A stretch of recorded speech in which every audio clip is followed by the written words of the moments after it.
नमस्कार साथियों, जैसा कि आप जानते हैं बीपीएससी के द्वारा आयोजित होने वाली शिक्षक नियुक्ति, प्राथमिक शिक्षक नियुक्ति और 9-10th वाली और 11-12th वाली, इस संबंधित हम बात कर रहे हैं। और हमारा कल आपसे ये वायदा था, कल नहीं बल्कि आज भी ये वायदा है आपसे कि हम आपके इस पूरे परीक्षा के दौरान आपके साथ खड़े रहेंगे और जो मुझसे बन पड़ेगा वो हम करेंगे। लेकिन अब इन सारी बातों को शुरू करने से पहले एक बहुत महत्वपूर्ण बात जो मैं आपसे साझा करना चाहता हूँ वो ये है कि मेरे पिताजी कहा करते हैं कि इस पृथ्वी पर सबसे कंजूस कौम जो होती है वो शिक्षक होती है। लेकिन वो ये नहीं कहते थे या अभी भी नहीं कहते हैं कि ये कंजूस भविष्य के शिक्षक भी होते हैं। आप लोगों को देख करके, मतलब आप सारे शिक्षक हैं और आप लोगों को देख करके ऐसा प्रतीत हो रहा है कि आप सारे बहुत कंजूस आदमी हैं।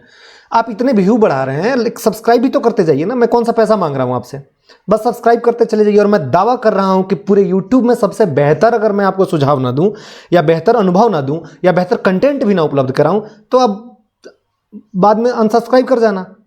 लेकिन अभी इससे हमारी हिम्मत तो बढ़ेगी, हौसला तो बढ़ेगा, क्योंकि हमारे साथ और भी लोग काम कर रहे हैं। वो देखते हैं तो उनको लगता है कि हम सही दिशा में जा रहे हैं। दरअसल हम लोग का ये उद्देश्य ये है कि हम इससे फ्री उपलब्ध कराएं लोगों को। हमने समाज से बहुत ले लिया, अब वो वक्त आ गया है कि हमें समाज को वापस लौटाना चाहिए। तो हम एक शाबाशी के तौर पर आपसे सब्सक्रिप्शन ही तो मांग रहे हैं, तो आप करते जाइए। बहरहाल, एक तो आप हमें खुदा मत बनाइए। मैंने कईयों के मैसेज पढ़े हैं, उस मैसेज में हमारी टीम ने भी ये बताया मुझे कि उसमें लोग खुदा कह रहे हैं। नहीं, देखिए मैं खुदा नहीं हूं, आप यकीन मानिए। आप मुझे खुदा मत बनाइए, क्योंकि मुझसे किसी का भरोसा नहीं तोड़ा जाता। दुनिया में सबसे घटिया काम, सबसे वाहियात काम लगता है मुझे किसी का भरोसा तोड़ देना।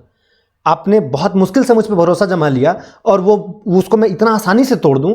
मतलब भरोसा तो तोड़ना ही नहीं चाहिए, कभी किसी का भी नहीं तोड़ना चाहिए। मैं सर कटा लूंगा लेकिन भरोसा नहीं तोड़ पाऊंगा। इसलिए प्लीज़ आपसे मेरा रिक्वेस्ट है, निवेदन है कि आप मुझे खुदा मत बनाइए। अब मैं आपके साथ खड़ा हूं ना, सहयोगी के तौर पे खड़ा रहूंगा। खुदा मत बनाइए, आशीर्वाद मत मांगिए मुझसे। हम साथ में लड़ेंगे, साथ में करेंगे, सब कुछ साथ में होगा।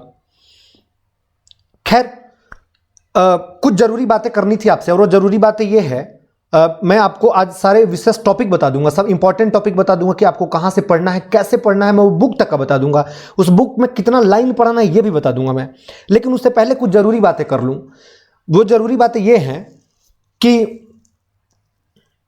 आपको मैंने कल भी बताया था, मैं आज भी बता रहा हूं कि आपको कोचिंग के चक्कर में कतई नहीं पढ़ना है। इसके पीछे मेरे पास बहुत सॉलिड रीजन है। इसलिए नहीं पढ़ना है कि आपके पास में आज 2 तारीख को हम बात कर रहे हैं और इस महीने में 28 दिन जोड़ लीजिए, और अगस्त महीने में 20 दिन है टोटल। 24 एग्जाम है तो 4 दिन आपका हाइपर में जाएगा, वो छोड़ दीजिए। तो 48 डेज आपके पास में बचा हुआ है। 48 डेज में कौन कोचिंग वाला आपका सिलेबस खत्म करवा देगा? और अगर वो सिलेबस खत्म करवा दे रहा है तो आप रिवीजन कब करेंगे? ये मैं इसलिए कह रहा हूं कि इसमें अधिकांशता महिलाएं हैं। शिक्षक का फॉर्म भरने वाली में ना अधिकांशता किसी भी राज्य का हो वो महिलाएं हैं, विशेषतः बिहार का तो महिलाएं ही हैं। और इन महिलाओं में अधिकांश लड़कियां या महिलाएं, हमारे घर की बेटियां भाभियां ऐसी हैं जो कामकाजी महिला हो चुकी हैं अब, या वो घर में ही रह रही हैं। उनके पास बहुत सफिशिएंट टाइम नहीं है, वो घर में हैं। वो कितना भी स्टैंडर्ड होंगी ना, फिर भी उनको घर के काम में थोड़ा बहुत हाथ बटाना ही पड़ता होगा। और जब घर के काम में हाथ बटाएंगी तो आपको ये समझ है, या हमें भी इस बात का समझ है, कि उनके पास समय लिमिटेड हो जाएगा। वो बहुत मुश्किल से अपने दिनचर्या में से 4-5 घंटा निकाल पाएंगी या 6-7 घंटा पढ़ने के लिए। अब ये 6-7 घंटे में वो 5 घंटा कोचिंग में ही उनका वीडियो देखने में निकाल दे तो फिर वो रिवीजन कब करेगी, वो प्रैक्टिस कब करेगी? और टाइम हमारे पास लिमिटेड है 48 दिन। 48 दिन तो नहीं, इसको 40 दिन आप मान के चलिए, क्योंकि तबीयत भी तो खराब होना है। 2 दिन मन ही नहीं लगेगा आपका, ये भी तो हो सकता है। 2 दिन स्थितियां परिवर्तित हो जाएंगी, ये भी हो सकता है। तो 40 दिन में अब ये 6-7 घंटा डेली बहुत मुश्किल से बचा पाएगी, वो भी घर में ताने सुन सुन करके। और उसके बाद भी आप 4 घंटा कोचिंग में लगवा दीजिए, और कोचिंग का टीचर खड़ा होकर के बकवास करेगा, वो करेगा बोर्ड पर कि हाँ सब्सक्राइब कर लीजिए, फलाना बैच लेकर के आए हैं, चिलाना बैच लेकर के आए हैं, 999 5,999 का बैच हम 999 में दे रहे हैं। विजय रथ बैच है तो परिहार बैच है तो फलाना बैच है, चिलाना बैच है। इतना बकवास क्यों करना? और अंततः वो पढ़ाएगा क्या? वही पढ़ाएगा जो हम बता रहे हैं आपको। वो आपको बुक से निकल रट जानी है। नहीं रटना है तो आप टॉपिक बताइए, हम टॉपिक का वीडियो बनाकर डाल देंगे, आप देख लीजिए, एक बार में समझ में आ जाएगा। तो आपको इतना बिल्कुल परेशान नहीं होना है, कोचिंग की तरफ नहीं जाना है। मैं आप भरोसा करिए ना मुझ पे। भरोसा, मैंने कहा ना कि भरोसा बहुत महत्वपूर्ण चीज होती है, मैं इसे टूटने नहीं दूंगा। आप भरोसा करिए, अगर नहीं निकलेगा तो बताइएगा। बस मैं जो कर रहा हूं ना, जो कह रहा हूं उतना कर लीजिए। कोई माइका लाल आपके एग्जाम को नहीं रोक पाएगा। ये तो प्राथमिक शिक्षक की नियुक्ति है। जब आप बीपीएससी के प्रिलिमिनरी एग्जाम में मैं निकलवा देता हूं, जब मेरे आगे पीछे 2 लोग बैठते थे, तब जब मैं देता था बीपीएससी, और तब मैं उनका निकलवा देता था। कुछ नहीं, मैं जानता भी नहीं था, लेकिन मैं फिर भी पूछता था कि हाँ। और इत्तेफाक से मैंने 3 बार बीपीएससी अब तक दिया, और तीनों बार में आगे महिलाएं रहती थी, और मैं उनसे पूछता था कि किस कैटेगरी में है, तो बताती थी। हालांकि उन दिनों शुरुआत में बीपीएससी के वजह से सरकार ने क्या किया था कि पैसे का ऐलान किया था। कहानी यह थी कि बिहार में ओबीसी और एससी और एसटी के महिलाओं को पहले 50,000 रुपया मिलता था अगर बीपीएससी प्रिलिमिनरी एग्जाम आप निकाल लेते हैं पीटी। तो बाद में सरकार ने सब महिलाओं को शामिल कर दिया। तो मैं पूछ लेता था आगे वाली लड़की से, पीछे वाली महिला से, जो भी होता था, पुरुष से भी, कि कौन से कैटेगरी से हो, क्या नाम है, तो बताता था कि हाँ। फिर अगर वो महिला है ना, और अगर शादीशुदा है विशेष था, तो मैं जरूर मदद करता था, क्योंकि मुझे लगता था कि यार इसको एक हौसला आ जाएगा। मैं मदद करता था और मैं उसका रोल नंबर लिख करके लाता था, देखता था इसका पीटी हुआ कि नहीं, और इत्तेफाक से तीनों बार पीटी हुआ उसका। इसलिए इन महिलाओं के पास में, इन कामकाजी महिलाओं के पास में सपने बुनने का, अपने जालों से बाहर निकलने का, अपने इन परिस्थितियों से लड़ने का ना, ये एक तरह का आखिरी मौका है, हथियार है, ब्रह्मास्त्र है ये। और इसको खराब इतना आसानी से मत होने दीजिए। मत लगाइए इन फालतू चीज़ों के लचड़ों में कि हाँ इस कोचिंग का नहीं पढ़ेंगे तो फेल हो जाएंगे, उस बुक का नहीं पढ़ेंगे तो फेल हो जाएंगे। मैंने तो लुसेंट पढ़ के एग्जाम निकालते हुए देखा है। और लुसेंट है क्या, आप एक बार ये भी तो समझिए। लुसेंट है क्या? लुसेंट दरअसल एनसीईआरटी का सार है। एनसीईआरटी में जो कहानी विशेष बातें लिखी गई है ना, उसको उसमें लिख दिया है। एनसीईआरटी को आप पढ़ेंगे, उसका जो टाइम लगेगा उससे कम टाइम में आपका ये निपट जाएगा। इसलिए जरूरी है कि आप फोकस करिए, लुसेंट पर फोकस करिए। बहुत नहीं है, ठीक है, तो इतना आसानी से इन चीज़ों को मत जाने दीजिए, क्योंकि आपके घर में भी, हमारे घर में अगर महिला है ना, आपको भी बहुत अच्छे से पता है कि महिलाओं की स्थिति कैसी है। और अगर उसको अपने पांव पर खड़ा होने का मौका मिल रहा है ना, इतना शानदार मौका मिल रहा है, तो उसे खड़ा होने दीजिए, मत रोकिए। कुछ नहीं करना है, मैंने कल भी कहा था, अब भी कह रहा हूं और आगे भी कहूंगा, बहुत आसान है एग्जाम निकालना। बस जो टॉपिक बता रहे हैं उन टॉपिकों को पढ़ते जाइए, उन टॉपिकों को सिर्फ पढ़ लीजिएगा ना, तो मैं 4-5 वादे आज करके जा रहा हूं वो पूरा करूंगा। एक, आपको ईवीएस के लिए नहीं सोचना है। ईवीएस के लिए मेरे पास बेस्ट टीम है, वो वीडियो लेकर के आ रही है, मतलब वो टीम लेकर के आएगी जल्दी, 2-3 दिनों के अंदर में। आप ईवीएस के लिए एकदम निश्चिंत रहिए मेरे तरफ से। दूसरा, आपको निगेटिव मार्किंग से बिल्कुल परेशान नहीं होना है। मैं आपको साइंटिफिक मेथड बता दूंगा एग्जाम के 4 दिन पहले कि तुक्का कैसे लगाना है। आपको तुक्का ध्यान रखिएगा, एग्जाम में तुक्का लगाना, किसी भी इम्तिहान में निगेटिव मार्किंग जो होता है ना, वो निगेटिव मार्किंग इसलिए नहीं होता है कि आप फेल हो जाइए एग्जाम में, वो इसलिए होता है कि भाषण ना मचा दे कोई। लेकिन अगर कोई व्यक्ति तुक्का साइंटिफिक तरीके से लगाना जानता है ना, तुक्का लगाने का एक विज्ञान होता है। आपको हंसी आएगी, लेकिन सच यही है, तुक्का लगाने का एक विज्ञान है। अगर उस विज्ञान को समझ भी लिए ना आपका तुक्का अगर 10 मारेंगे ना, मैं दावे से कह रहा हूं, लिख के दे रहा हूं कि इसमें से 6 सही हो जाएगा। और अगर 6 सही हो जाता है ना, तो सोच के देखिए, 6 में 6 मार्क्स आ जाएंगे। और 10 अगर गलत होते हैं, और मान लीजिए 1/4 है, तो कितने नंबर आपके जाएंगे? आपका 1 कटेगा। तो 6 में से 1 चलेगा, फिर भी 5 तो सही हो गया ना। मतलब आप 10 सवाल बनाने वाले थे, 10 सवाल में से 1 भी नंबर नहीं आता और छोड़ के आ जाते आप। लेकिन अगर आपने तुक्का मारा, और तुक्का साइंटिफिक तरीके से मारा, तो इसमें 5 सही हो गए। 50% चांस है आपका सही होने का। तो आप निश्चिंत रहिए, आपका तुक्का लगाने का मेथड हम बताएंगे, लेकिन अंत में बताएंगे। हाँ, और एक चेतावनी दे रहे हैं कि आपको इसके भरोसे नहीं रहनी है। तुक्का लगाना आपको भरोसे, मतलब तुक्का लगाने के भरोसे आपको नहीं रहना है कि हम तुक्का लगा के पास कर देंगे, छोड़ देते हैं, सर बता देंगे। नहीं, बिल्कुल नहीं जी। मैं उसी व्यक्ति को बताऊंगा, सेपरेटली बताऊंगा, जो पढ़ेगा। क्योंकि मैं अंत में एक दिन लूंगा यहीं पे टेस्ट, और उस टेस्ट में देखूंगा कौन कितना अटेम्प्ट कर पाता है, और मैं उसी दिन बता दूंगा कि किसका किसका इसमें सिलेक्शन होने वाला है। डरिए नहीं बिल्कुल, आप लोग एकदम आसानी से उतरिए मैदान में, कुछ नहीं होने वाला है। बहुत आसान एग्जाम है, मतलब इतना आसान एग्जाम है ना कि आप सोच लीजिए 80,000 सीट है, और 80,000 सीट में आप सोचिए प्राइमरी लेवल में। हालांकि ये जो मैं पढ़ाऊंगा आपको, ये प्राइमरी में भी, 11-12 में भी, और 9-10 में भी, तीनों में काम आने वाले हैं, क्योंकि तीनों में जीएस नंबर है। क्योंकि 9th से 10th वाले में, 9th 10th में 40 नंबर जीएस है, और 11th 12 में इसमें भी 40 नंबर का जीएस है। तो ये 40 नंबर जीएस तो यहीं से आएगा ना। तो आप ये 40 नंबर जी के यहीं से कंपेयर कर लीजिए, यहीं से पढ़ के जाइए, कोई दिक्कत नहीं है, आपका भी इसमें काम चल जाएगा, और तुक्का लगाना आपके भी काम आने वाला है। इसलिए आप निश्चिंत रहिए। तो पहला वादा मेरा ये था कि मैं ईवीएस पूरा करवा दूंगा। दूसरा, तुक्का मैं सिखा दूंगा, निगेटिव से डरना नहीं है। तीसरा, एग्जाम के 1 दिन पहले मैं एक वीडियो डालूंगा, या 2 दिन पहले मैं एक वीडियो डालूंगा, और उस वीडियो को, वो 20 मिनट का वीडियो होगा, उस वीडियो को रात में बंद कमरे में सुनना है। उस वीडियो से आपके 4 नंबर बढ़ेंगे, 4 से 5 नंबर आपके उससे बढ़ेंगे, अगर वो वीडियो मेरा आप सुनेंगे तो। बस उस दिन का इंतजार करिएगा। मतलब मैं आपके 8 से 10 नंबर की गारंटी लेकर चल रहा हूं, तुक्का से और आपके कॉन्फिडेंशियल बातों से। इसके लिए आप निश्चिंत रहेंगे। तो एक तो हो गया ईवीएस पर बात कर लेंगे। दूसरा, मैथ हमारी टीम बहुत जल्दी करके आएगी, मैथ के लिए निश्चिंत रहिए। मैं मॉडर्न हिस्ट्री का मोर्चा संभाल रहा हूं, तो मैं मॉडर्न हिस्ट्री का संभालूंगा, और साथ में पॉलिटी के लिए आपको निश्चिंत रहनी है, क्योंकि पॉलिटी जो वीडियो हम यूट्यूब पर डाले हैं मैं बताऊंगा उसमें से कौन कौन वीडियो देखना है, सारे नहीं देखने हैं।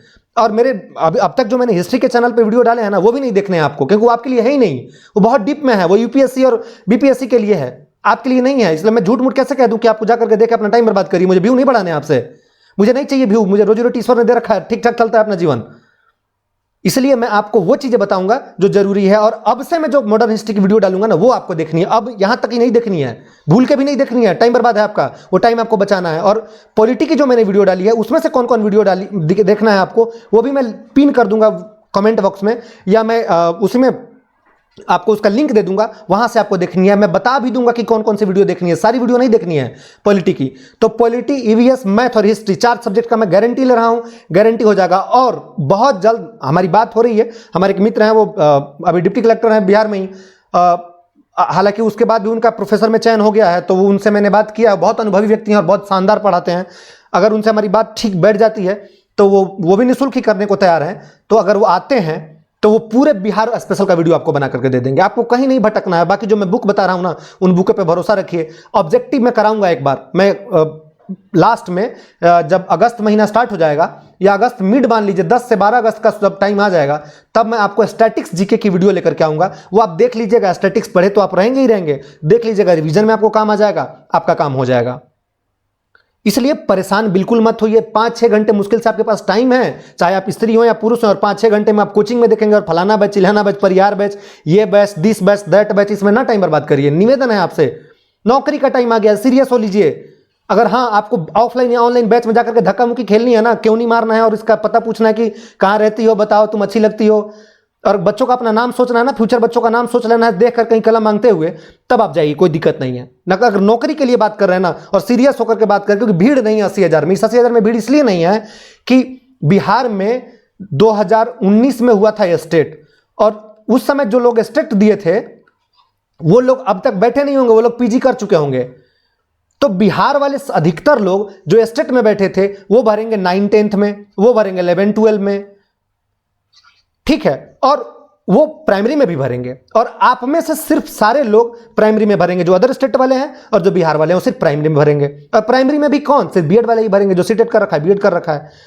इस प्राइमरी में भीड़ नहीं है, आप यकीन मान करके चलिए। जिस व्यक्ति का 120 में 80 आ गया ना, मैं लिख के दे रहा हूं आज स्टाम्प पेपर पर, उसका सिलेक्शन दुनिया का कोई माइका लाल नहीं रोक पाएगा।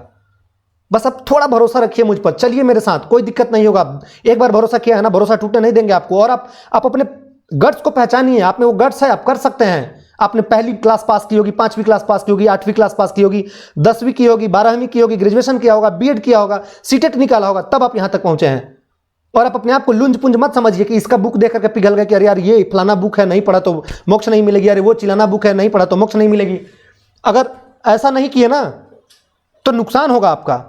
ऐसा कुछ नहीं है, मत करिए। जो बुक बताया है ना, बस उन 2 बुकों पे, एक दृष्टि वाली बुक पर, एक लुसेंट वाली बुक पर, मैं इन दोनों का ब्रांड एम्बेसडर नहीं हूं, लेकिन माल मटेरियल अच्छा है इस बुक में, इसलिए सुझाव दे रहा हूं कि आपको ये पढ़ना चाहिए। और ये पढ़ेंगे ना, आपका बेड़ा पार लगेगा, कोई माइका लाल आपको रोकने वाला नहीं है। आप मत इन्फ्लुएंस होइए किसी से। ये मैं अपने निजी जीवन में भी देखता था कि मेरे पास में एक लड़का होता था, एकदम बिपिन चंद्रा तो सतीश चंद्रा तो कौन सा रामचंद्र गुहा और सुमित सरकार और कौन सरकार, जादूनाथ सरकार, सबकी पुस्तक पढ़ता था और पीटी देकर के आता था और माथे पर हाथ रखे बैठ जाता था कि अरे यार 117 ही सही हो रहा है, 116 ही सही हो रहा है। और मैं पूछता था पीटी का कटअप तो भाई साहब इस बार 98 ही जाएगा, तो बोल तब तो मेरा हो जाएगा। रिजल्ट आता तो पता था 78 आ रहे हैं, 75 आ रहे हैं, 73 आ रहे हैं। तो इतना मत परेशान होइए।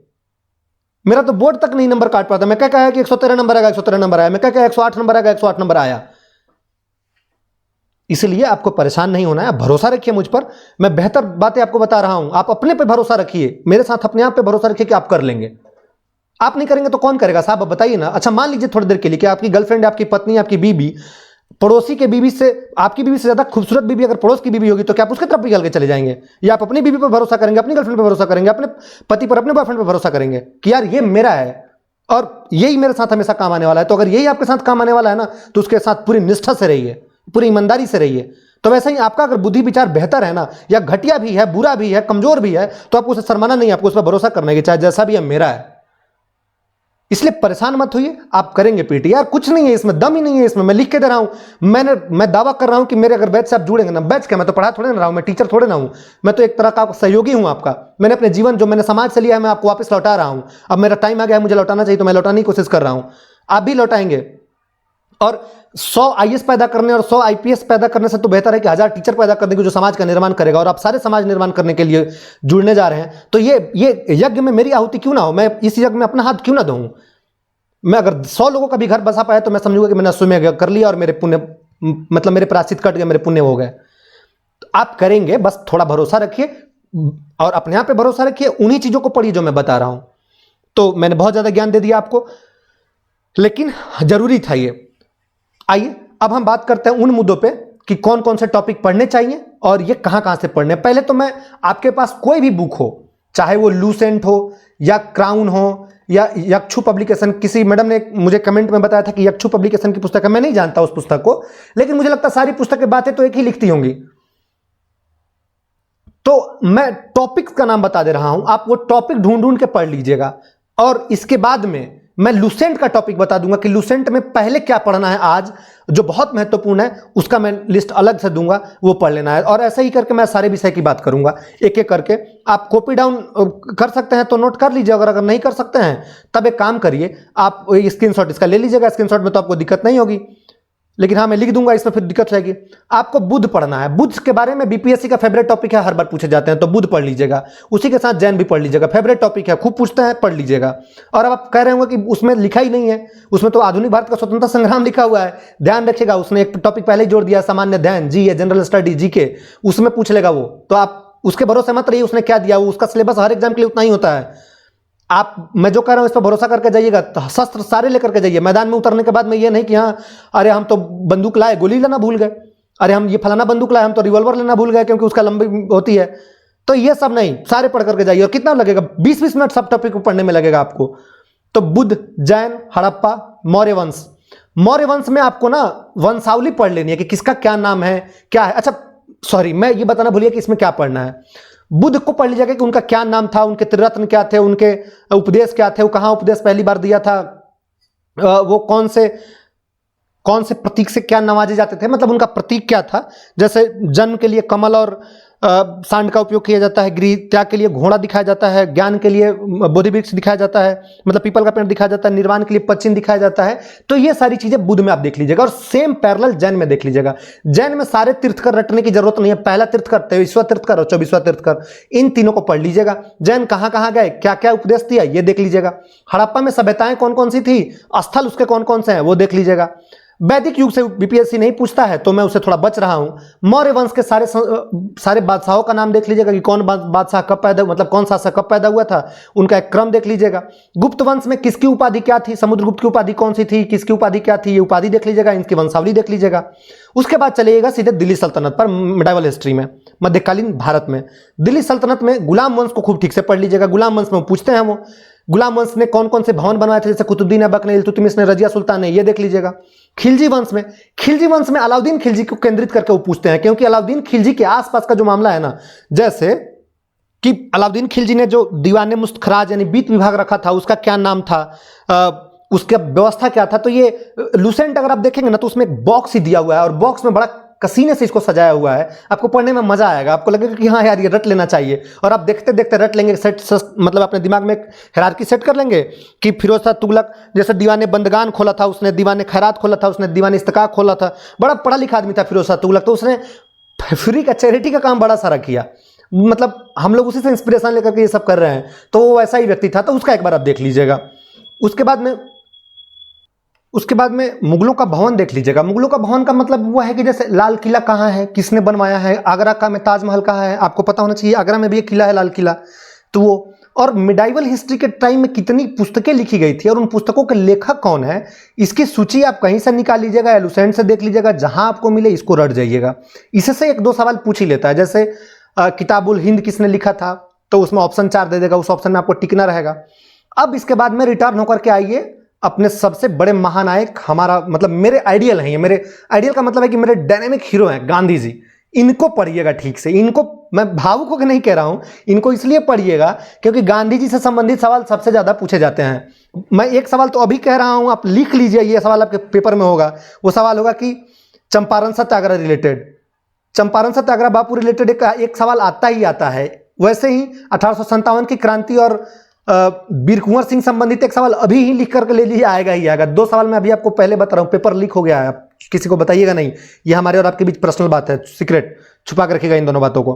तो गांधी जी की पूरी चीजें देख लीजिएगा। गांधी जी कब गए लंदन पढ़ने गए, तो उसके बाद में वो दक्षिण अफ्रीका कब गए, दक्षिण अफ्रीका गए तो उन्होंने क्या किया, वहां पे कौन सा आश्रम खोला था, उन्होंने सत्याग्रह वहां कब से किया था, उन्होंने कौन कौन से वहां आंदोलन किए, फिर वहां कौन कौन सा उनको पदक मिला, उसके बाद में वो भारत कब आए, भारत आए तो चंपारण कब आए, चंपारण आए तो उसके बाद में वो चंपारण में क्या क्या हुआ, चंपारण के बाद में वो लखनऊ अधिवेशन में कब गए, लखनऊ अधिवेशन से निकलने के बाद में वो पहले तो लखनऊ गए ना, फिर चंपारण गए, लखनऊ फिर चंपारण, उसके बाद में फिर वो अहमदाबाद गए, फिर गुजरात में दूसरा खेड़ा गए, उसके बाद में जालियांवाला बाग हुआ, रॉलेट कांड हुआ, उसके बाद असहयोग आंदोलन हुआ, उसके बाद में उसी के बीच में अशोक आंदोलन के बीच में खिलाफत हो जाता है, उसके बाद में सविनय अवज्ञा आंदोलन होगा। तो ये सारा आप सिस्टमेटिक पढ़ लीजिएगा। 1942 तक गांधी जी को पढ़ लीजिएगा। 42 के बाद में गांधी जी ना कांग्रेस के लिए उपयोगी थे ना आपके लिए उपयोगी होंगे, ये दोनों के बाद में उपयोग इनका खत्म हो गया। कांग्रेस में भी उपयोग खत्म हो गया था, नेहरू भी पूछना बंद कर दिया था और आप भी पूछना बंद कर दीजिएगा 1942 के बाद में।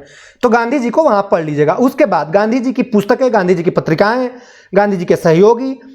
एक बार तो गांधी जी का पिछले बार पूछ लिया था, गांधी जी ने इन में से किस कॉलेज में पढ़ा था, और मुझे भी नहीं पता, 90% लड़कों ने उसमें गलत करके आया था, लेकिन मैंने तुक्का लगाया और वही तुक्का लगाना आपको बताऊंगा कि कैसे लगा करके आपको सही आंसर करना है। वह तुक्का मैंने लगाया और मेरा सही हो गया, तो आपको मैं बताऊंगा, इसलिए कुछ चीजें उस पर छोड़िएगा।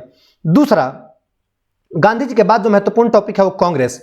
कांग्रेस के बारे में पढ़ लीजिएगा। कांग्रेस की स्थापना कब हुई, उसको किसने क्या कहा था, किसने लड़खड़ाते हुए कहा था, किसने बुजुर्गों की पार्टी कहा था, किसने गरीबों की पार्टी कहा था, किसी ने अलग अलग इसको उपाधियां मिली थी कांग्रेस को, वो पढ़ लीजिएगा। उसके बाद में विद्रोह और आंदोलन जितने भी हुए हैं ना, वो सारे विद्रोह और आंदोलन पढ़ लीजिएगा। जैसे पहले शुरू करिएगा संथाल विद्रोह से। संथाल विद्रोह नील विद्रोह से होते हुए आप 1942 के आंदोलन तक आ जाइएगा। कौन सा आंदोलन? भारत छोड़ो आंदोलन। अंग्रेजों भारत छोड़ो, यहां तक अंग्रेज से छुड़वा दीजिएगा। कुछ टॉपिक तो ये है। अगले पेज पर दूसरी टॉपिक है क्रांतिकारी आंदोलन। जितने भी क्रांतिकारी आंदोलन है, जैसे Hindustan socialist Republic association, Hindustan Republic association, ऐसे जितने क्रांतिकारी आंदोलन हुए थे, जितने क्रांतिकारी थे, सूर्य सेन थे, भगत सिंह थे, रास बिहारी बोस थे, सुभाष चंद्र बोस थे, इन सब ने कहां बम फेंका, कहां क्या बैंक लूट लिया, ट्रेन लूट लिया, चोरा चोरी कर दिया, ये सब आप एक बार देख लीजिएगा। उनका साल याद रख लीजिएगा, उसके उनसे रिलेटेड व्यक्तियों का नाम याद रख लीजिएगा। बीपीएससी फैक्ट में ये बहुत ज्यादा पूछती है। उसके बाद में ब्रिटिश अर्थव्यवस्था। ब्रिटिश अर्थव्यवस्था करने का मतलब आपको विस्तार में नहीं पढ़ना है, आपको वो पढ़ना है कि ब्रिटिश ने कौन सी महालवाड़ी व्यवस्था लगाई थी या जमींदारी प्रथा लगाई थी, और वो कब लगाई थी, किसके कहने पर लगाई थी, हाल मैकेंजी कौन था, इनको एक बार देख लीजिएगा। ये किसी न किसी पुस्तक में मिल जाएगा। ये आपको इकोनॉमिक्स में भी पढ़ना है, लेकिन आप यहीं इसको पढ़ लीजिएगा। उसके बाद में धार्मिक सुधार आंदोलन पढ़ेंगे, और हम सबके सबसे प्यारे और भारत के मार्टिन लूथर किंग कहे जाने वाले व्यक्ति दयानंद सरस्वती इसमें आ जाएंगे। तो राजा राम मोहन राय से धार्मिक सुधार आंदोलन शुरू होता है, और वहां से लेकर के और स्वामी विवेकानंद तक आप आ जाइएगा, और उनको ठीक से पढ़ लीजिएगा कि कहां धार्मिक सुधार आंदोलन हुए, कब कब हुए, और किन किन धर्मों में हुए, सारे धर्मों में हुए। उसके बाद में उस वक्त कितनी किताबें लिखी गई थी, उन किताबों के लेखक का नाम देख लीजिएगा। किताबों के लेखक में जो बड़े बड़े लेखक है ना, बीपीएससी 5 सवाल एक बार इससे पूछ चुकी है, और प्रिंसिपल के एग्जाम में पूछ चुकी है, हर एग्जाम में पूछती है। इसमें से तो फेवरेट है, 2 सवाल आएगा ही आएगा।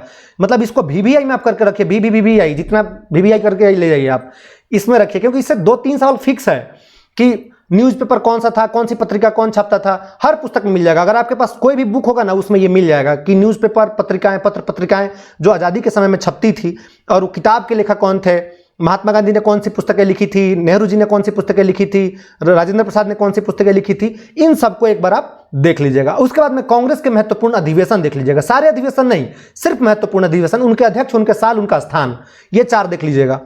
अभी आप सिर्फ सुनते जाइए, क्या करना है मैं अभी बाद में बताऊंगा, जो बता रहे हैं इस पर फोकस करते चलिए।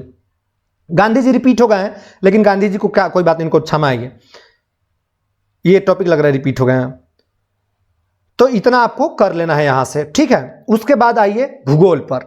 इतिहास में इतना ही करना है, इतना आप कर लीजिए। फिर मैं कुछ और बताऊंगा। कौन कौन सा बताऊंगा? जो मेरे चैनल पर आपको फ्री में अभी मिल जाएगा। उसमें है एक गवर्नर जनरल, और इसके बाद में क्या बोलते हैं, वायसराय। मैंने एक कंप्लीट वीडियो बनाई है, उस वीडियो को आप देख लीजिएगा, आप 4 बार 5 बार 6 बार जितना बार आप देख सकते हैं देख लीजिएगा। इससे सिर्फ इसी से 4 या 5 सवाल आएंगे।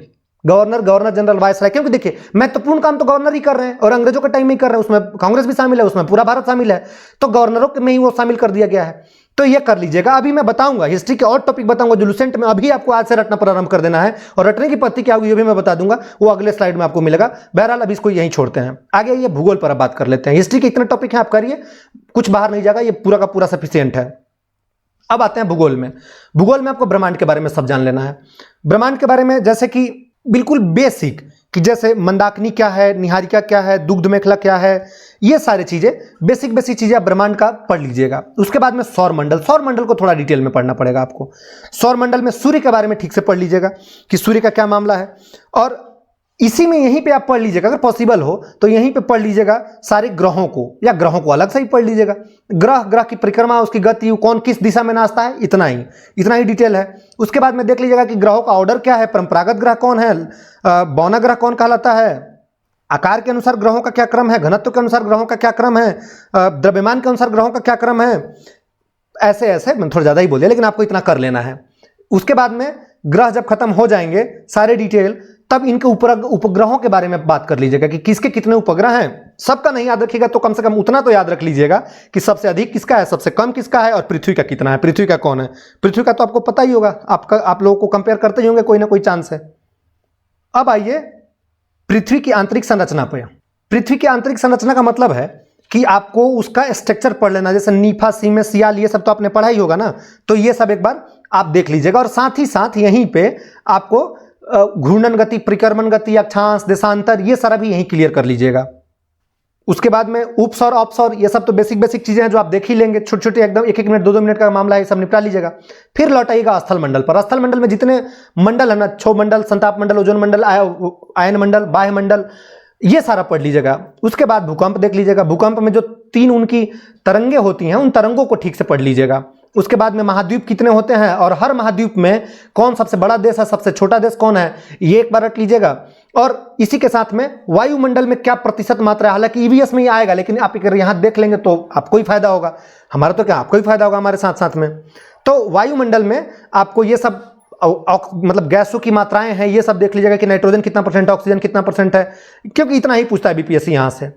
उसके बाद में पड़ोसी देश जो है उसकी राजधानी और पड़ोसी देशों को एक बार मैप पे देख लीजिएगा। अगर नहीं देख पाए आप ना, तो आप हमको बताइएगा, मैं वीडियो बना दूंगा एक, उसमें पूरा डिटेल पढ़ा दूंगा आपको आसपास का, उसमें एक भी सवाल नहीं छूटेगा, बताइएगा लेकिन कमेंट में। और इसके बाद में तब आइएगा भारत के भूगोल पर, और भारत का भूगोल यहां से शुरू होता है। भारत के भूगोल में आपको क्या करना है कि भारत की पहले सामान्य जानकारी लेनी है कि लंबाई कितनी है, चौड़ाई कितनी है, अक्षांश कितना है, देशांतर कितना है, दिन कब है, रात कब है, किधर 2 घंटा पहले सूरज उगता है, किधर 2 घंटा बाद में सूरज उगता है। ये सारा चीजें आपको सामान्य जानकारी रख लेनी है, जो कि भूगोल अगर आप कहीं भी पढ़ेंगे ना, शुरुआत के 2-3 पेजों में यही सब बातें लिखी होती है, तो वहीं से पढ़ लीजिएगा। भारत की नदियां और उनका उद्गम स्रोत, और उद्गम स्रोत के साथ साथ नदियों के किनारे पे कौन कौन बड़ा शहर बसा हुआ है, ये देख लीजिएगा, ये बड़ा जरूरी चीज है। और साथ में उनकी अगर छोटी मोटी कुछ बड़ी सहायक नदियां होंगी, जैसे मान लीजिए गंगा की सहायक नदी यमुना है, तो इसको भी याद कर लीजिएगा तो बेहतर रहेगा। क्योंकि देखिए यमुना भी एक अपने आप में बहुत मशहूर शहर है, नदी है, और उस पर बसा हुआ शहर जो है ना अपने आप में मशहूर है, वो तो आपका राजधानी है। तो इसलिए मैंने कहा कि बड़े बड़े शहरों के साथ साथ जो नदियां हैं उनको याद रखिएगा, लेकिन उसके लिए जरूरी है कि नदियों की सहायक नदियां भी आपको याद हो जानी चाहिए।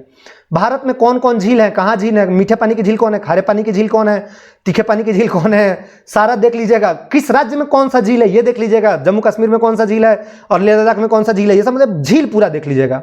और इसी के साथ साथ झीलों के साथ साथ आपको एक टॉपिक और है जो सब टॉपिक के रूप में आता है, जिसको हम ये मान के चलिए जलप्रपात बोलते हैं। जलप्रपात ये भी देख लीजिएगा कि सबसे बड़ा जलप्रपात कौन है, छोटा जलप्रपात कौन है, खारे पानी की झील कौन है, मीठे पानी की झील कौन है। और जब इतना हो जाए ना, उसके बाद में कृषि की विधियां कौन सी है। अब आप पूछेंगे कि ये क्या होता है कृषि की विधियां, जैसे अगर आपने सुना होगा ना, अरे जैसे वो बोलते हैं ना कि सेरिकल्चर रेशम के कीटों का पालन, एपीकल्चर मधुमक्खी पालन, पीसीकल्चर मत्स्य पालन, फ्लोरिकल्चर फूलों का पालन, तो ये जो कल्चर वाला है ना, इस कल्चर को रट जाइएगा, बीपीएससी बड़ा सवाल पूछती है इससे। दूसरा, कृषि क्रांति कितनी हुई है ना अब तक, हरित क्रांति, श्वेत क्रांति, नीली क्रांति, पीली क्रांति, गोल क्रांति, स्वर्ण क्रांति, गुलाबी क्रांति, बादामी क्रांति, कृष्ण क्रांति, लाल क्रांति, पीली, ये सारा क्रांति जितनी है ना, घोट जाइएगा, मैं दावे से कर रहा हूँ, घोट के जाइएगा, और ना पछताइएगा वहां जाकर कहेगा ओ सर ने बताया था यार, रट लिया होता तो काम आ जाता, तो घोट जाइएगा। दूसरा, प्रमुख अनुसंधान संस्थान कौन कौन से हैं, जैसे केंद्रीय चावल अनुसंधान संस्थान, केंद्रीय कपास अनुसंधान संस्थान, केंद्रीय उपोष्ण बागवानी अनुसंधान, केंद्रीय तंबाकू संस्थान। तो ये सब जो होते हैं ना, हर बुक में एक ही जगह होता है, उसको रट्टा मार लीजिएगा, किसी भी बुक से रट लीजिएगा ना, काम हो जाएगा। कोई जरूरत नहीं है आपको इतना माथापच्ची करने की, बहुत लंबा मतलब इसमें चुल नहीं मचेगी सरकार को कि इतना ही ढूंढ के अंदर तक जाए। दूसरा, प्रमुख नदी घाटी और उसके बहुउद्देशीय परियोजनाएं, इनको रट लीजिएगा, क्योंकि इस समय जो है ना वो बीजेपी की सरकार है, और जहां एग्जाम आप देने जा रहे हैं वहां बीजेपी की सरकार नहीं है, तो वो थोड़ा फेवर करने के लिए उधर झुक सकती है। ये ऐसा होता है बीपीएससी के साथ में कि फेवर करने के लिए झुक जाती है। तो आप इन सारे नदी घाटी परियोजनाओं को शुरू पढ़ लीजिएगा, क्योंकि नदी घाटी परियोजनाएं जवाहरलाल नेहरू लेकर के भारत में पहली बार आए थे, और टेनेंसी अमेरिका में एक नदी घाटी थी, उसी की कॉपी करके दामोदर घाटी बंगाल में है, उसको बनाया था उन्होंने, और उसी के बाद में बिहार में सोन घाटी परियोजना बना था। तो इसीलिए मैं कह रहा हूं कि इन नदी घाटी परियोजनाओं जो पूरे हिंदुस्तान भर के हैं और उनसे क्या लाभ है, थोड़ा ऊपर नीचे एक बार देख लीजिएगा, रटिएगा नहीं, बस एक बार देख लीजिएगा, नदी घाटी को देख लीजिएगा, किस नदी पर कौन सी घाटी या कौन सा बांध है, ये इसी में आएगा। ध्यान रखिएगा, बांध इसी में आएगा कि सबसे बड़ा बांध कौन है, लंबा बांध कौन है, गुरुत्वीय त्वरण वाला बांध कौन है, सबसे समतल वाला बांध कौन है, कृत्रिम बांध कौन है, ये सारा देख लीजिएगा। इसके बाद में नेशनल पार्क और अभयारण्य, अगर आपका मन करे, ये आपके ऊपर ऑप्शनल छोड़ रहे हैं तो आप देखिएगा, नहीं तो इसकी वीडियो हम या हमारी टीम आपके पास लेकर के आएगी ईवीएस में, जो बेहतर तरीके से। अगर मैं लेकर के आए तो निश्चिंत रहिए, आपको वीडियो के माध्यम से राज्यों का शेयर करवा दूंगा, तो आप वहीं देख लेंगे, नहीं तो अगर हमारी टीम लेकर के आएगी तो आप वहां से शेयर करेंगे, जो अच्छे मतलब आपको बताएंगे। दूसरा, भारत के प्रमुख भौगोलिक उपनाम, ये बड़ा जरूरी चीज है, क्योंकि आपका जो स्तर है ना, आपको जो सिलेबस में डिफाइन किया हुआ है बीपीएससी ने, उसने कहा है स्पष्ट तौर से कि 1 to 8 एससीईआरटी, और एससीईआरटी एक तरह से एनसीईआरटी का फॉर्म है, रूप है, और उसमें शुरू में बच्चों को यही सब चीजें ज्यादा पढ़ाई जाती है कि भाई भौगोलिक उपनाम क्या है इसके, तो बहुत जरूरी हो जाता है ये आपके लिए ये। अब आप पूछेंगे कि ये भौगोलिक उपनाम होते क्या है, तो देख लीजिए, मैं एक उदाहरण तौर पर, जैसे कहते हैं ना, झीलों की नगर कौन सा है, बुनकरों का शहर कौन सा है, क्वीन ऑफ डेक्कन कौन है, गुलाबी नगरी कौन सी है, कर्नाटक का रत्न कौन सा है, त्योहारों का नगर किसे कहते हैं, स्वर्ण मंदिर का शहर किसे कहते हैं, इस टाइप को भौगोलिक उपनाम समझते हैं, तो इसको आप रट जाइएगा। और इसके बाद में जो बहुत महत्वपूर्ण, मुझे यह ऐसा मान के चल रहा हूं कि आप भविष्य के शिक्षक होने वाले हैं, तो आप पूरे राज्यों की राजधानी तो जानते ही होंगे, अगर नहीं जानते होंगे तो आपसे करबद्ध विनती है, प्रार्थना है, रट लीजिएगा। साथ साथ जितने यूटीज हैं उन यूटीज को रट लीजिएगा, यूटी मतलब केंद्र शासित प्रदेश, इनको रट लीजिएगा, इनकी राजधानियों को देख लीजिएगा, और ये थोड़ा मेहनत और करिएगा कि इनको मैप पर देख लीजिएगा, या ऐसे भी कि भाई कौन सी राजधानी किस नदी के किनारे बसा हुआ है। और जब ये सब हो जाए तब आखिर में काम करिएगा, जनगणना पढ़ लीजिएगा कि 2011 में जो सेंसस हुआ था, उस सेंसस का क्या रिटर्न मतलब रहा, वो पूरा जनगणना डिटेल में पढ़ लीजिएगा कि सेक्स रेशियो क्या है, एजुकेशन रेट क्या है, पुरुष में सेक्स रेशियो, पुरुष में एजुकेशन रेट क्या है, महिलाओं में एजुकेशन रेट क्या है, तो मतलब बर्थ रेट क्या है, डेथ रेशियो क्या है, ये सब एक बार देख लीजिएगा। क्योंकि बीपीएससी बिहार से और पूरे इंडिया से, दोनों से मिलाकर के 3 सवाल या 4 सवाल डेमोग्राफी से पूछती है या सेंसस से पूछती है, तो आप इसको ठीक से पढ़ लीजिएगा। अब आते हैं इकोनॉमिक्स पे। इकोनॉमिक्स के लिए बहुत माथापच्ची नहीं करनी है, इससे 4 से 5 सवाल मुश्किल से आएंगे, और वो 4 से 5 सवाल बिल्कुल डिफाइन एरिया से आएंगे। पहला, योजना आयोग जितनी है ना, आप उसको पढ़ लीजिएगा कि कौन सा योजना आयोग कब आया था। अब इसको पढ़ लीजिएगा, अभी मैं सोर्स किसी का नहीं बता रहा, सिर्फ बता रहा हूं कि पढ़ लीजिएगा, सोर्स अब बताऊंगा। तो पंचवर्षीय योजनाएं कब आई थी, कब उसमें योजना अवकाश हुआ था, कौन से पंचवर्षीय योजना में क्या नारा था, किसमें कौन मॉडल था, ये एक बार देख लीजिएगा, ठीक है। दूसरा, लिबरलाइजेशन, प्राइवेटाइजेशन और जनरलाइजेशन जो आया था ना, एलपीजी रिफॉर्म बोलते हैं जिसे भारत में 1991 में, एक बार थोड़ा सा ऊपर ऊपर से इसको देख लीजिएगा, डीप में मत जाइएगा। दूसरा, कृषि उत्पाद बोर्ड कहां कहां है, और साथ में कौन सा राज्य किस फल कृषि मतलब किस कृषि के उत्पादन में नंबर 1 है, इसको भी एक बार आप देख लीजिएगा। हालांकि ये डेटा अपडेट मिलना मुश्किल है, लेकिन फिर भी आप कोशिश करिएगा, अगर आपसे ना हो पाए तो हमें सुझाव दीजिएगा। उसके बाद में नवरत्न और महारत्न कितने हैं, कौन कौन है, इनको एक बार देख लीजिएगा, कहां कहां है ये देख लीजिएगा। बोर्ड का अध्यक्ष कौन है मत देख लीजिएगा, कितने नवरत्न है और कहां कहां है, बस इतना देख लीजिएगा।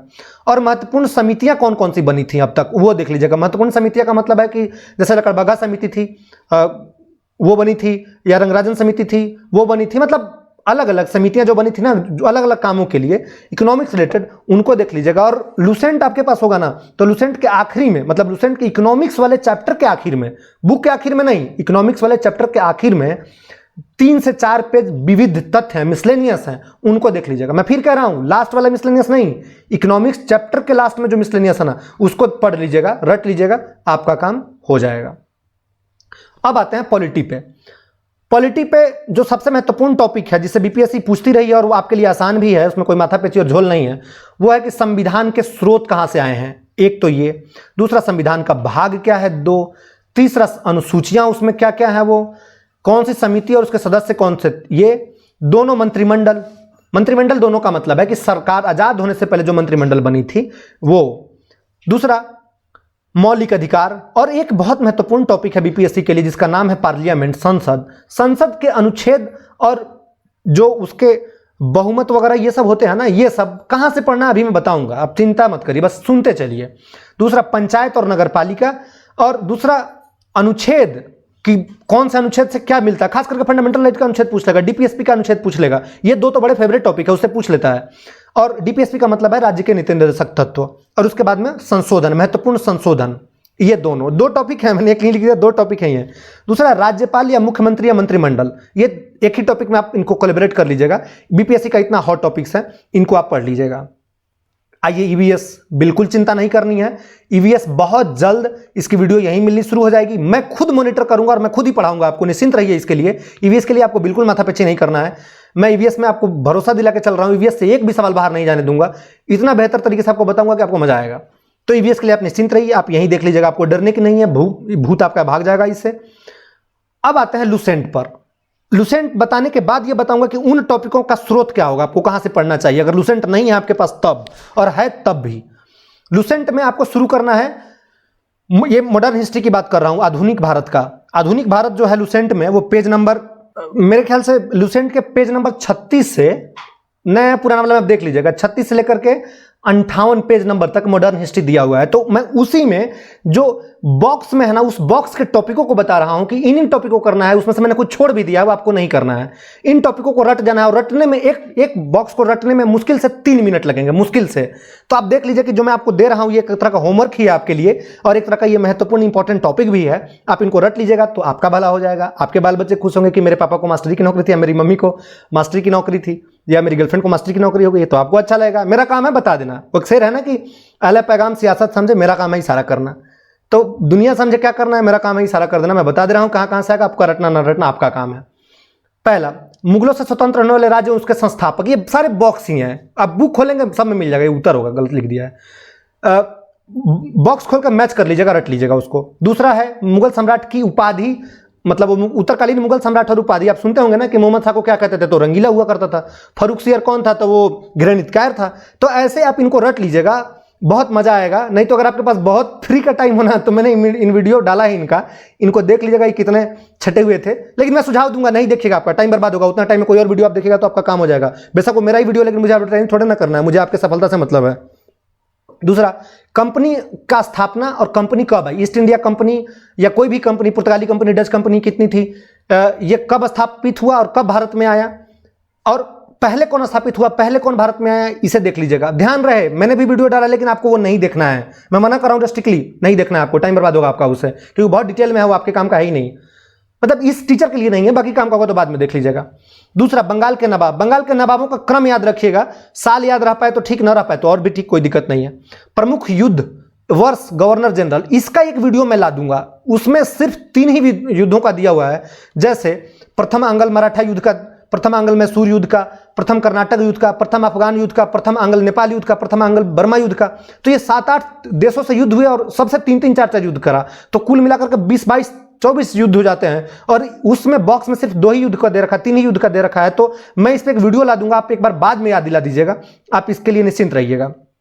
दूसरा, महत्वपूर्ण संधियां उसमें दी हुई है, मत उनको रट लेना है।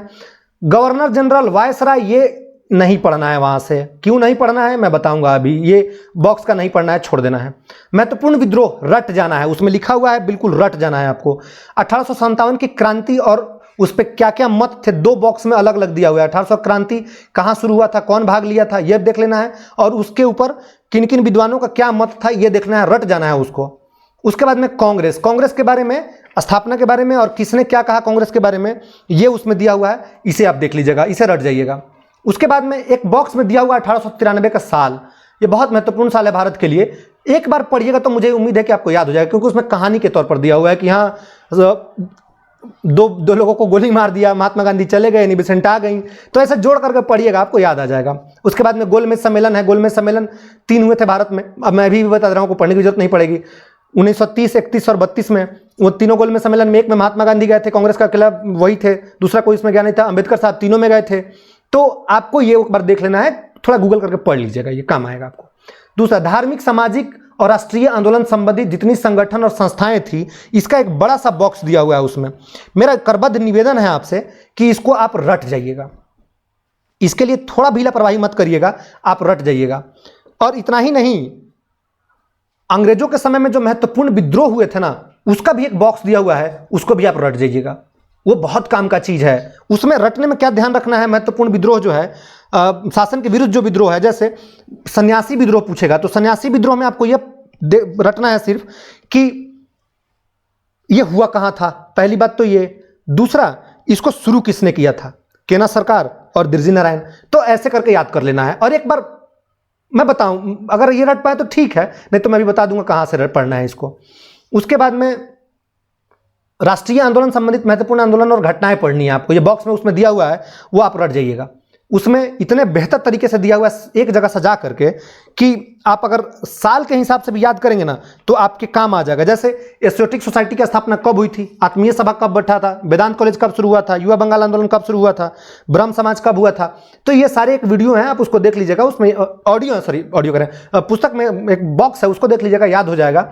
मेरी कोशिश होगी कि मैं इन सब पे भी वीडियो लेकर के जल्द ही आऊँ, जो आपको समझ में आसान रहेगा। उसके बाद में प्रमुख राष्ट्रीय आंदोलन और उससे संबंधित जितने नारा हैं, जितने वचन हैं, उन सबको याद करना है। ये मैं क्यों कह रहा हूं, क्योंकि बीपीएससी इससे कई बार पूछती रही है सवाल, बहुत आसानी से इसे सवाल पूछ लेती है और आप समझ भी नहीं पाएंगे। जैसे पूछ लेगी कि बताइए स्वराज हमारा जन्मसिद्ध अधिकार है, किसने कहा था, तो हे राम किसने कहा था, या सरफरोशी की तमन्ना अब हमारे दिल में है, किसने कहा था। हद तो तब हो गई जब पिछली साल बीपीएससी ने एक शेर पूछ लिया, दरो दीवार हम रुखसत करते हैं, अहले वतन हम तो क्या है। मेरे एक वीडियो में डाल रखा है, मैंने, देख लीजिएगा अवध वाले में, ऊपर फ्रंट पढ़ के छोड़ दीजिएगा, वीडियो नहीं देखिएगा, सिर्फ फ्रंट पढ़ के छोड़ दीजिएगा, वरना आप शेरो शायर बन जाएंगे। बहुत सारी है उसमें, वो एक शायराना किस्म का नवाब था, उसके हिसाब से पढ़ाना पड़ा था। बहरहाल, उसके बाद में उपाधि प्राप्तकर्ता और दाता, जैसे महात्मा गांधी को महात्मा किसने कहा और पहले उनका क्या नाम था, रविन्द्रनाथ टैगोर को गुरुजी किसने कहा, अलग अलग लोगों को चाचा किसने कहा, नेहरू को, ऐसे ऐसे सबको किसके कौन से थे, खान अब्दुल गफ्फार खान को किसने कहा, सीमांत गांधी। तो ये एक बार उसमें है लुसेंट के बॉक्स में, आप इसको रट जाइएगा। कांग्रेस के महत्वपूर्ण अधिवेशन, हालांकि उसमें सारे अधिवेशन दिए हुए हैं, लेकिन आपको महत्वपूर्ण अधिवेशन का मैं वीडियो लेकर के आऊंगा, आपको नहीं देखना है, छोड़ देना है इसे। महत्वपूर्ण आयोग और समितियां, बॉक्स दिया हुआ है, रटना है, रटने के अलावा आपके पास कोई विकल्प नहीं है। और भारतीय प्रेस, प्रेस में आप ये देख लीजिएगा, बॉक्स उसमें बहुत बड़ा है, लेकिन आपको सारा नहीं देखना है। आपको क्या करना है कि वो चीजें देखनी है कि भारत में पहली अखबार कब छपी, हिंदी की अखबार कौन सी थी, अंग्रेजी की अखबार कौन सी थी, बंगाल की अखबार कौन सी थी, मद्रास में पहली अखबार कौन सी थी, बिहार में पहली अखबार कौन सी निकली थी, इतने देख लेंगे आपका काम इधर से हो जाएगा। उसके बाद में ये जब खत्म हो जाएगा, तब उसी लुसेंट में ऐतिहासिक लड़ाइयों का एक बॉक्स दिया हुआ है। ऐतिहासिक लड़ाइयों का बॉक्स है जो शुरू हुआ है तराइन के प्रथम युद्ध से, और उसके बाद में तराइन का प्रथम युद्ध से लेकर के चंदेरी, पानीपत होते हुए वो द्वितीय भारत पाकिस्तान युद्ध 1971 तक पहुंचा दिया है। तो आप इसको पढ़ लीजिएगा। और उससे भी महत्वपूर्ण बात बता रहा हूं मैं, एक वाक्य, मुझे किस्सा याद आ गया कि मेरा एक दोस्त था, उसने पिछली बार पीटी दिया था 67 के टाइम में पीटी दिया था उसने, और उस टाइम मेरे ख्याल से कट ऑफ शायद गया था 10113, और उस कमबख्त के 112 नंबर ही आए। और पता है, मैं एक दिन बैठ करके उससे ऐसे ही गप कर रहा था, मैं कहीं से आया तो वो मुझसे आया बात करने की, हाँ थोड़ा टिप्स दो कैसे पीटी दिया जाए। तो मैंने उसको बताया कि एक काम करो तुम ना, वो बॉक्स वाला पढ़ लेना, और खास करके मैंने मजे लेने के मूड में एक सवाल पूछ लिया उससे कि बताओ चोल वंश का मुख्यालय, चोल वंश की राजधानी कहाँ थी। अब वो 2 मिनट के लिए कंफ्यूज हो गया, लेकिन वहां पे मुझे आंसर सही बता दिया कि चोल वंश की राजधानी तंजौर है, और इनफैक्ट यही सवाल बीपीएससी में पूछ लिया। अब वो बेवकूफ वहां पे जाके गलत कराया। मैंने बताया था ना कि क्यों हेजिटेशन में कोई गलत कैसे कर लेता है, कॉन्फिडेंस, लेक ऑफ कॉन्फिडेंस की वजह से, या कॉन्फिडेंस कमजोर होता है तो गलत कर लेता है। तो मैं कल से ही कह रहा हूं, मैं हर दिन कहूंगा आपकी कॉन्फिडेंस आपको नहीं कम करना है, और मैं कॉन्फिडेंस आपका बढ़ा दूंगा। आप क्यों परेशान हो रहे हैं भाई, आप निश्चिंत रहिए ना। आप वो हैं जिसकी वैल्यू सिर्फ आप जानते हैं, दूसरा कोई नहीं जानता है। आप सुरमा है, सुरमा, आप ये मान करके चलिए। नहीं, लेकिन आप हैं, आप इतना भरोसा रखिए ना। मैं दावे से कह रहा हूं ना कि आप सबसे बेस्ट पढ़ेंगे। मैं एक टीचर को देख रहा था, मैं कोचिंग का नाम नहीं लूंगा, उसका कोई परिहार की सर यार कौन सा, पता नहीं विजय कौन सा बैच चल रहा था उसका, तो उस टीचर को देखा विजय रथ बैच, तो देखा कि उसमें वो महात्मा गांधी को इतना गंदे तरीके से बता रहा है, जबकि महात्मा गांधी बच्चों को पढ़ाया जाए, तो मैं क्लास में जब बच्चों को पढ़ाता हूं तो पढ़ाता था मतलब, तो बच्चे रो देते थे महात्मा गांधी को पढ़ करके, आंसू आ जाते थे उनके आंख में लिटरली कि महात्मा गांधी ऐसे हो सकते हैं क्या। एक सिस्टमेटिक जोड़ करके आप पढ़ाइए ना। तो अब वो पढ़ाता है ऐसे, फैक्ट रट पाएगा तो कोई कितना रट पाएगा, अभी देखिएगा ना आपको फैक्ट रटने में कितनी परेशानी होगी। बहरहाल तो आपको ये रट लेना है प्रमुख राजवंश संस्थापक राजधानी, इसमें सारे राजवंश और उसके संस्थापक और राजधानी, मतलब प्राचीन से लेकर के अब तक, इसलिए मैं प्राचीन में आपको जोर धक्का नहीं दे रहा। उसके बाद में सामाजिक सुधार जो अधिनियम हुए थे ना, वो उसी में एक बॉक्स में दिया हुआ है, उसको रट लीजिएगा। और मुस्लिम धार्मिक सामाजिक आंदोलन जो है, जैसे फराइजी आंदोलन कब हुआ था, तायूनी आंदोलन कब हुआ था, दारुल उलूम कब हुआ था, अलीगढ़ कब हुआ था, अहमदिया कब हुआ था, नवताल कब हुआ था, 5 ही हैं जो मैंने बोला, इतना ही है उसमें भी, इलुसेंट में भी, इसको रट लीजिएगा। देखिए अगर एक बॉक्स को रटने में आप 20 मिनट लगाइएगा ना, 20 मिनट, तो अभी काउंट करिए, 1 2 3 4 5 6 7 8 9 10 11 12 13 14 15 16 17 18 19 20 21 22 23 24, मैं 25 मान ले रहा हूं, 25 इंटू 20 यानी कि 500 मिनट हुए। इसमें अगर आप 60 से भागा देंगे तो 6 8 48, 8 घंटा में लुसेंट की हलवा निकाल लेंगे आप, हलवा। अगर एक टॉपिक को भी 20 मिनट, हालांकि है नहीं 20 मिनट का, एक टॉपिक जिसमें सिर्फ 2 ही बातें लिखी हुई हैं, तो आप 1 मिनट में याद कर लेंगे, तो आपका 18 मिनट बैलेंस हो जाएगा, 19 मिनट बैलेंस हो जाएगा, दूसरे टॉपिक में उसको घुसेड़ दीजिए। अगर आप ये 500 मिनट सिर्फ दे देंगे ना इन टॉपिकों को, आपके मुंह पर आधुनिक भारत नाचेगी, तैरेगी, तैरेगी, स्विम करेगी, लिपस्टिक से ज्यादा वो तैरेगी। इसलिए आप वो देख लीजिएगा, निवेदन है आपसे, आप बन के आइए ना मास्टर, मजा आएगा। मैं तो चाहता हूं कि मैं अपने बच्चों को सरकारी स्कूल में कभी भेजूं पढ़ने, तो वो आकर के कहे कि पापा आपको लोग जानते हैं, वहां के हमारे टीचर आपको जानते हैं, इतना कॉन्फिडेंस हो हमारे बच्चों में, और आप हैं कि थोड़ा तो कर लीजिए। बहरहाल तो ये टॉपिक थे। अब जो आपके टॉपिक बच गए हैं वो टॉपिक हैं आपके साइंस के। हाँ, अब मैं बताऊं सोर्स कहां कहां से पढ़ना है आपको। बुद्ध जैन 2 टॉपिक आपको एडुटेरिया की वीडियो पड़ी होगी, यूट्यूब चैनल है एडुटेरिया की। मैं बायस्ड होकर बात नहीं करता, जो बेस्ट है ना आप वो बेस्ट करिए, मेरा चैनल हो किसी का चैनल उससे क्या फर्क पड़ता है, आपको बेस्ट पढ़ना है बस। एडुटेरिया का वीडियो चैनल है एडुटेरिया, बहुत सिर्फ पढ़ाया है, उसमें कोई बकवास बकैती नहीं है, जैसे मैं बकैती कर रहा हूं उससे कोई बकैती उसने नहीं किया बेचारे ने। प्रवीण है हमारे मित्र हैं वो, तो प्रवीण जी की चैनल है एडुटेरिया, आप उसको देख लीजिएगा, बेस्ट है। उससे बुद्ध जैन और मौर्य वंश तीनों पढ़ लीजिएगा, हड़प्पा भी अगर पॉसिबल है तो वहीं से पढ़ लीजिएगा। गुप्त वंश की उपाधि और गुप्त वंश के बारे में अगर पॉसिबल हो तो एडुटेरिया से ही पढ़ लीजिएगा, मतलब वीडियो देख लीजिएगा। और अगर ना हो पाए आपसे ना, तो किसी भी बुक में डालिएगा, फिल्टर करके बाहर आएगा, पढ़ लीजिएगा, यूट्यूब पर डालिएगा, निकल के आ जाएगा, पढ़ लीजिएगा। दिल्ली सल्तनत, गुलाम वंश और खिलजी वंश किसी भी पुस्तक से पढ़ लीजिएगा, ना पॉसिबल हो तो एडुटेरिया ही बहुत है इसके लिए। 3 बार 4 बार वो वीडियो देख लीजिएगा ना, काम आपका हो जाएगा। मुगलों के भवन किसी भी बुक में गूगल पर सर्च करिएगा, मिल जाएगा। किताब और लेखक, ये एक जगह से नहीं पढ़ना है, जितनी जगह से आप पढ़ सकते हैं इसको पढ़िएगा। और इसमें ध्यान रहे, इसमें प्राचीन पुस्तकें भी होनी चाहिए, मध्यकालीन पुस्तकें भी होनी चाहिए, और आगे तो मैंने आधुनिक वाले बताई अलग से पढ़ने के लिए, तो वो भी आपको पढ़ना है। यानी कि पंचतंत्र किसने लिखा है आपको ये भी याद होना चाहिए, ऋग्वेद किसने लिखा है ये भी याद होना चाहिए, और साथ में किताबुल हिंद किसने लिखा है ये भी याद होना चाहिए। तो ये आप रट लीजिएगा, इससे सवाल आता है। गांधी जी पर जितना पढ़िएगा उतना कम मिलेगा, बेहतर होगा बुक से ही पढ़ लीजिएगा तो ज़्यादा ठीक होगा। और लुसेंट में मिल जाए तो ठीक है, नहीं तो दूसरे बुक में मिल जाए तो वहाँ ठीक होगा, तो यूट्यूब से पढ़ लीजिएगा तो भी ठीक है। कांग्रेस आपको पता है कहीं से भी किसी भी पुस्तक से पढ़ सकते हैं। विद्रोह और आंदोलन बेहतर होगा कि आप लुसेंट से या क्राउन से या कोई भी बुक होगा ना उसमें ये होगा, उतना पढ़ लीजिएगा, आपका काम सफिशिएंट है, आपका मामला जम जाएगा। इसमें से कुछ टॉपिक जो मैं पढ़ा दूंगा आपको वो कांग्रेस के महत्वपूर्ण अधिवेशन है, ये मैं बता दूंगा। और कुछ वीडियो मैंने डाल दिए हैं, जैसे गवर्नर की वीडियो मैंने डाल दी है पूरी की पूरी, गवर्नर जनरल और दूसरा वायसराय। ये वीडियो हमारे लिंक में होगा, आप इसको देख लीजिएगा, आपका काम इतना से हो जाएगा। उसके बाद में ये आपको ब्रिटिश अर्थव्यवस्था जो है किसी पुस्तक से पढ़ सकते हैं, ये भी किसी पुस्तक में मिल जाएगा, दोनों तीनों। ये जो अगर लुसेंट से पढ़े तो बेहतर होगा, क्राउन से पढ़े तो बेहतर होगा, परीक्षावाणी से पढ़े तो बेहतर होगा, या दृष्टि से पढ़े तो बेहतर होगा, या कोई भी बुक जहां मिल जाए ठीक लगे आपको कि भाई इतना मामला है, जम जाएगा। अगर घटना चक्र हो तो भी ठीक है, वहीं से भी हो जाएगा आपका, वहीं से पढ़ लीजिएगा। नहीं तो यूट्यूब तो है ना, यूट्यूब मरा थोड़े ना, अभी चलेगा, आपके एग्जाम तक चलेगा, आपकी नौकरी के बाद भी चलेगा ये। उसके बाद में कांग्रेस के महत्वपूर्ण अधिवेशन, गांधी जी पे मैं सोच रहा हूं कि मैं खुद ही पढ़ा दूं, क्योंकि गांधी जी में अगर पढ़ा दूंगा ना तो कम से कम उतना याद तो रह जाएगा ना, आप वो सवाल गलत तो नहीं करके आएंगे। तो मैं ये इस गांधी जी से 3 नंबर आने वाले हैं, 3 या 5 नंबर मान के चलिए, क्योंकि गांधी जी के चेलाओं से भी तो 1-2 नंबर आएंगे ना। गांधी जी के बड़े सारे चेला थे, नेहरू जी थे, पटेल थे, क्या कहते हैं, राजेंद्र प्रसाद थे, तो इन सबको भी मैं उसी में समेट दूंगा। तो इनसे आपकी एक वीडियो हो जाएगी, तो आप चिंता मत करिए, 3-5 नंबर का मैं इधर से कर दूंगा जुगाड़ अगर आता है तो।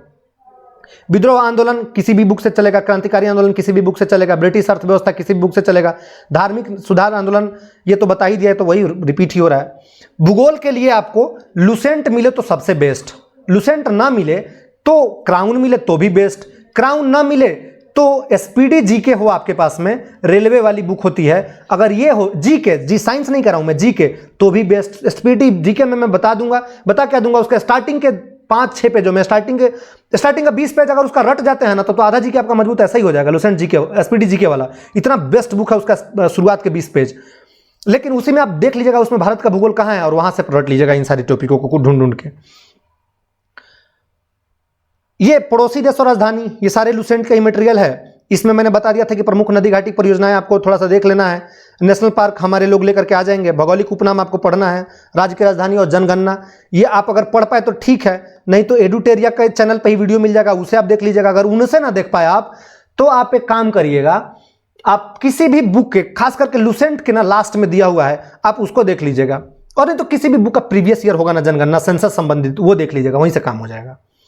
इकोनॉमिक्स के लिए लुसेंट, और लुसेंट ना होना तो पंचवर्षीय योजना संबंधित वीडियो एडुटेरिया के चैनल पे पड़ा हुआ है। एडुटेरिया एक यूट्यूब चैनल है जो कि प्रवीण कुमार के द्वारा चलाया जाता है, जो कि अब बड़ी कोचिंग बन गई है, जो कि एक मैगजीन भी प्रकाशित करती है, टेस्ट सीरीज लेती है। आपकी जानकारी के लिए बता दिया इतना मैंने, मैं ब्रांडिंग नहीं कर रहा इनका, तो वहां से आप इसको कर लीजिएगा पंचवर्षीय योजना को। रत्न महारत्न गूगल से कर लीजिएगा, महत्वपूर्ण समितियां, और ये दोनों लुसेंट में ही आपको मिलेंगे, लुसेंट से आप इसको कर लीजिएगा। अब आती है पॉलिटी के लिए। पॉलिटी में संविधान के स्रोत, संविधान के भाग, संविधान की अनुसूची, संविधान के अनुच्छेद, संविधान के संशोधन, ये 5 चीजें हमारे चैनल पर मिल जाएंगे। मैंने फ्री में मतलब फ्री है पूरा, वहां से आप कर लीजिएगा। इतना ही नहीं, उसके बाद में समितियां कौन सी थी, समिति और उसके सदस्य कौन से थे, ये भी है उसमें। ये सारी चीजें आपको उधर से मिल जाएगी। बच गए जो चीज, वो आपको लुसेंट से कर लेनी है। उसमें संसद बच गया, लुसेंट खोलना है, पढ़ लेना है उसको, क्या करना है उसमें, कौन सा रॉकेट साइंस थोड़े ना है। अनुच्छेद याद कर लीजिएगा, और अनुच्छेद तो खास करके ये वाली वीडियो अनुच्छेद वाली वीडियो में है ही, इसमें आप देख लीजिएगा। संशोधन, सारे संशोधन और सारे अनुच्छेद आपको याद नहीं करने हैं, महत्वपूर्ण अनुच्छेद और महत्वपूर्ण संशोधन ही आपको याद करना है। मैं कोशिश करूंगा एग्जाम से पहले उसकी एक वीडियो ला दूं, लेकिन तब तक आप इसको देखते रहिएगा कि रिवीजन होगा। खास करके 1 से लेकर के और 70 तक, 79 तक के अनुच्छेद आप देखते रहिएगा, इसको जरूर रिवीजन करिएगा रोज। ये अधिकतर इसी में से आता है, इसमें फंडामेंटल राइट भी आता है, इसी में राज्य के नीति निर्देशक सिद्धांत यानी कि डीपीएसपी भी आता है, और इसी में संसद भी, 79 में संसद भी आ जाता है। तो यहां तक आपका हो जाएगा। और ईवीएस के लिए आपको चिंता करनी ही नहीं, ईवीएस हमारी तरफ से लाया जा रहा है। तो अब बच गया साइंस, और जो सब्जेक्ट बच गए हैं, मैथ भी हमारी तरफ से आएगा, और मैंने आपको सारी बातें बता ही दी है, आप निश्चिंत रहिए। इसके बाद भी कोई डाउट आता है ना, तो आप कमेंट करिएगा, या टेलीग्राम मैंने दे दिया है, मन करे जोड़ लीजिएगा, ना मन करे ना करिएगा, और सब्सक्राइब करते चलिएगा, तो हमारा भी उत्साह बढ़ता रहेगा। और हाँ, मैं अंत में क्या मतलब, मिड अगस्त मैंने बताया ही आपको, मैं स्टैटिक्स जीके का वीडियो लेकर के आऊंगा। उसमें क्या होगा ना कि अगर आप 500 क्वेश्चन देख लीजिएगा ना, तो आपका कॉन्फिडेंस बढ़ जाएगा।